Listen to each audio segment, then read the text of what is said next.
Kepala Staf TNI Angkatan Darat Jenderal TNI Dudung Abdul Rahman melakukan kunjungan kerja perdananya ke Provinsi Aceh. Salah satu agenda kunkernya, Kasat TNI akan melakukan peninjauan terkait persiapan perekrutan santri menjadi anggota TNI. Dayah Darul Ihsan Abu Hasan Krungkale di Gampong Sim, Kecamatan Darussalam, Aceh Besar, merupakan salah satu lokasi yang akan dikunjungi Kasat Jenderal Dudung Abdul Rahman.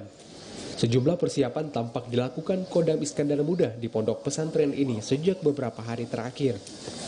Menurut Panglima Kodam Iskandar Muda, Dayah Darul Ihsan merupakan salah satu pondok pesantren percontohan dari program perekrutan anggota TNI dari kalangan santri.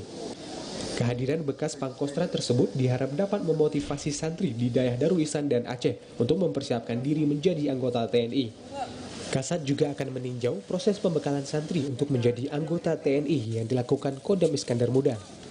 Sesuai dengan petunjuk Kasat bahwa beliau akan merekrut santri-santri sebagai tentara.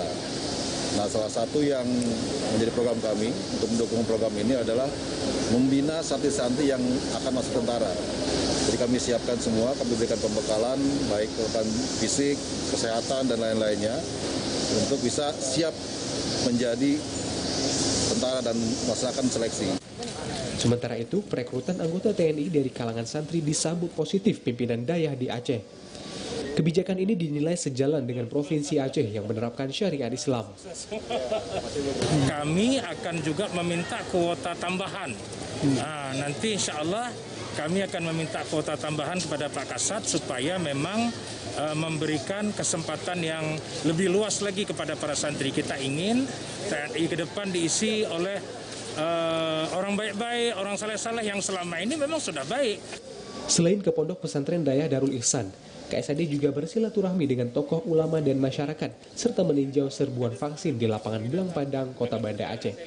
Dari Banda Aceh, Arman Konadi, TVRI melaporkan.